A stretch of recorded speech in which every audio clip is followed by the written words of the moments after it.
Welcome to Fake Love and Flying Monkeys, the podcast where fake love is exposed. I'm Nova Gibson and I am your host. I'm the principal counsellor at Brighter Outlook Narcissistic Abuse Counselling.com.au. This space is dedicated to helping you reclaim your worth and understand the impact of toxic relationships with suspected narcissists. You deserve clarity, healing, and freedom from the pain of fake love and flying monkeys. So please leave a review and grab a copy of my book, Fake Love, Understanding and Healing from Narcissistic Abuse. Let's uncover the truth and take back your power. Hey everyone, welcome back to another episode of Fake Love and Flying Monkeys, the podcast where we talk all things narcissistic abuse, toxic relationships, and how to get your power back without losing your mind in the process. Okay, today's episode is going to be equal parts, did they seriously think that? And yes, they did, and they still do. We're diving into 7 delusions that all narcissists believe. And when I say believe, I mean really believe, like deep in their soul, if they had one, of course. These are not just little personality quirks, guys. These are full-blown, detached from reality, walking red flag beliefs that make dealing with them absolutely crazy making. But before I get going, guys, I want to invite you all to subscribe to my new YouTube channel. Just look for Nova Gibson. Lots of live streams and videos coming up. See the link in my description.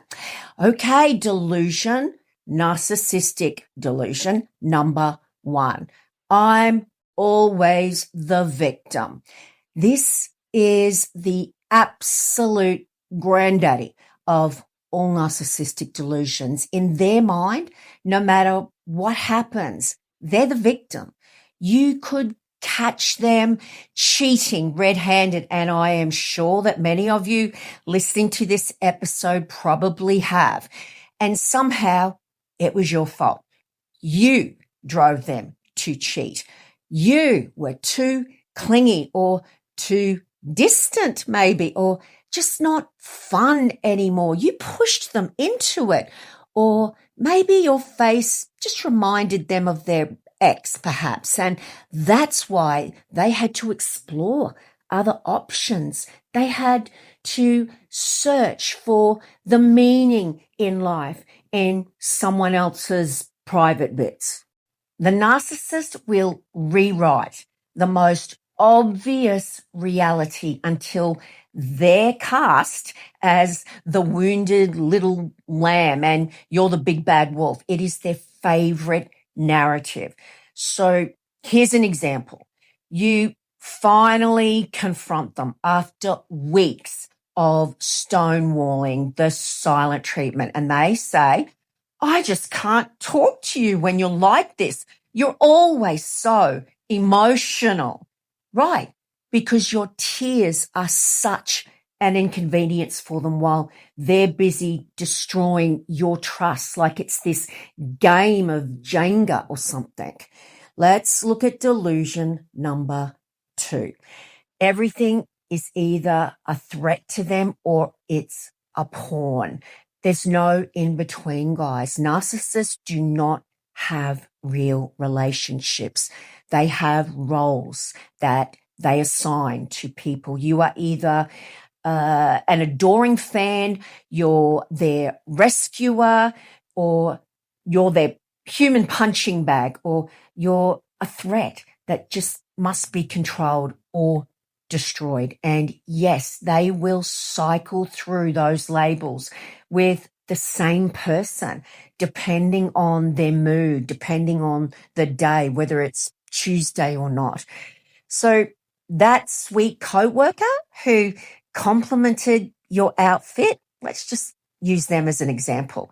Instant threat. Your best friend from childhood who sees through the narcissist BS, they're a big threat. Your therapist Oh, they are a huge threat, especially when you start saying things like boundaries or emotional accountability. That is like throwing acid in the face of the narcissist. They hate boundaries because boundaries mean they can't control you. Delusion number 3. I'm the smartest person in the room. Now, this one is honestly just kind of hilarious, or at least it would be if it wasn't so destructive. Narcissists truly believe they're special. They believe they're more intelligent than everyone else. They're street smart, they're book smart, they're emotionally smart, even though they actually have the emotional intelligence of roughly a 2-year-old. Meanwhile, you're sitting there watching them Google perhaps how to spell the word narcissist. Is there one S or are there 2 S's in narcissist? But regardless of whether they don't know how to spell a word that really they should be able to spell, given that it's so close to home, they still think that they're geniuses. They can't be wrong ever, which means when you try to have a rational conversation, you're now attacking their intelligence and cue that narcissistic rage, cue that tantrum, cue the spitting of the dummy on the floor in front of you. They will argue with actual black and white facts like, well, that's just your opinion, to something like water is wet. Just the most obvious things that would be obvious to every other human being on the planet, like the sky is blue. They will argue that you're wrong, and they will do this with such conviction, and their pulse won't change while they're gaslighting you. Narcissistic delusion number 4. I don't need to change. There's nothing wrong with me. It's you that needs to change. Personal growth, the narcissist has never heard of it. They have an absolute non-desire to turn inwards and reflect on their own behavior. If you've ever tried to suggest that a narcissist go to therapy, you've probably been met with something like, well, why would I go to therapy? You're the one with the issues. And just a side note here, guys, if you'd like to have a one-on-one online Zoom counseling session with me as a professional counselor, I'd love to support you. Just see my link in the description. But narcissists going to therapy, that is only something you do when you want to manipulate the therapist and, of course, re-traumatize their victim. To a narcissist, self-reflection feels like annihilation. They genuinely believe they're already the blueprint for how others should behave. And if there's a problem in the relationship, guess who caused it? You. It will always be you. They'll say things like the old, you're just too sensitive, because you had an appropriate reaction to their abhorrent behavior. Or they'll say, stop trying to change me. This is who I am, as if that's some kind of flex. Delusion number 5, the rules don't apply to me. Now, this is one of the more dangerous ones. Narcissists believe they're above the law. They believe they're above the rules of society, whether it's relationship, boundaries, social norms, or actual laws. Those are for other people. Those are for mere mortals, not them. They will lie, cheat, break promises, and violate your privacy, then act completely shocked when you react as anyone else would to their behavior. They'll say something like, Wow, I can't believe you're making such a big deal out of this. They want loyalty, but they won't give it. They want forgiveness on demand, but they will hold grudges like Olympic gold medalists. And when you finally walk away, you're the bad guy for not tolerating their abuse. Make it make sense. It's not going to make sense for you guys because you have a normal range of emotions and you are not delusional. Delusion number 6. My emotions are facts, but yours are manipulation. This one is a doozy, guys. To a narcissist, their feelings aren't just valid, they're law. If they feel abandoned, betrayed, or disrespected, that must mean you actually did something wrong. But if you feel hurt, confused, or goodness forbid, angry, oh no, you're being dramatic. You're manipulating them. You're twisting things. You could literally be crying because they just ghosted you for 3 weeks and came back acting like nothing happened. And they'd say something like, you're using emotion to control me. I just want a little space in this relationship. Is that too much to ask? And yet they feel totally comfortable in punishing you to the absolute nth degree if you don't answer a text fast enough. With a narcissist, your emotions are always going to be too much, guys, unless, of course, they're useful to them. Then suddenly they care until they don't. And last but not least, delusion or narcissistic delusion number 7. Everyone wants to be me. Yes, they really think this. Deep down, or let's be real, right on the surface, narcissists believe that they're the real deal. They're the main character. They're the blueprint. They're the trendsetter. Even if they're doing nothing particularly interesting with their lives, they swear that everyone is jealous of them. And guys, being envious of others as well as thinking that everyone envies them is one of the 9 core traits of narcissism. Now, many of you will have seen that movie, Single White Female, no doubt. And if you haven't, I just want to prepare you. It's a thriller, a suspense thriller, and it is chilling.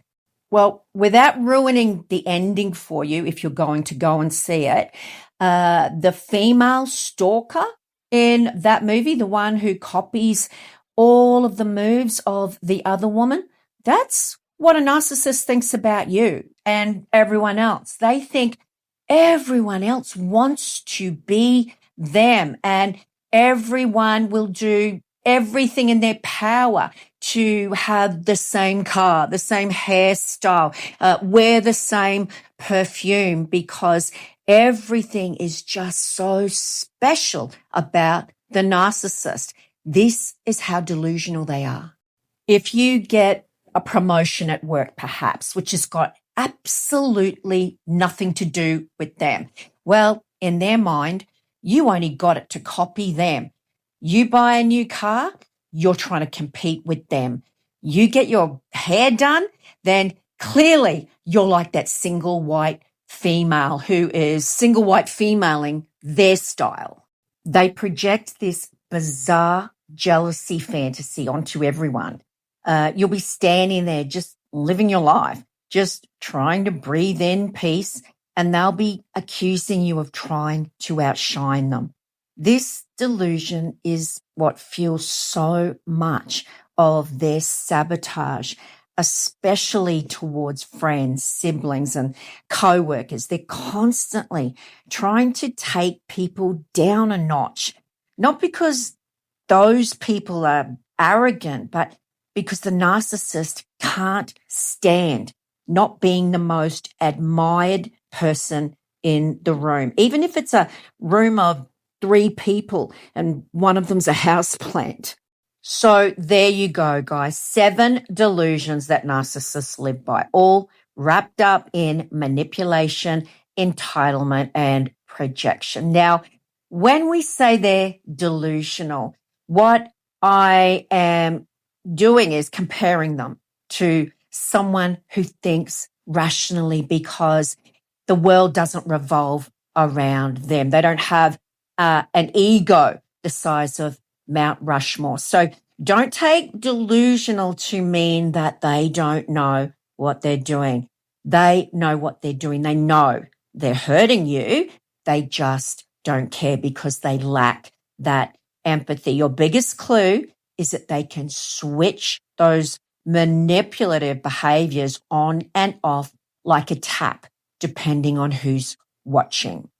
Nonetheless, whether you know what they're doing or not, if you've been on the receiving end of their delusions, you will know how maddening it feels to try and get clarity or justice from someone who literally bends reality to protect their ego. So in ending, I want to remind you over and over again, as I do in every episode, that you're not overreacting. You're not too much and you're not the crazy one. You're just seeing the truth. And that's something that narcissists can't handle. But guess what? You can and you will. And that brings us to the end of another Fake Love and Flying Monkeys episode. If this episode hit home, guys, please share it with someone who's been gaslit one too many times. Please drop a review, follow the podcast, and don't forget to grab my book, Fake Love, if you want to go even deeper. And of course, if you need support as a professional counselor, I have a team of trained, informed, trauma-informed counselors ready to help at Brighter Outlook Online Counselling, or Brighter Outlook Counselling as my website is called. So please just see the link in the description. And if you would like to support the channel, you can also buy me a cup of coffee if you're loving the content and want to support the show. Link is in the description. Until tomorrow's episode, please remember, you are worthy of love, and you are worthy of so much more than a lifetime of fake love and flying monkeys.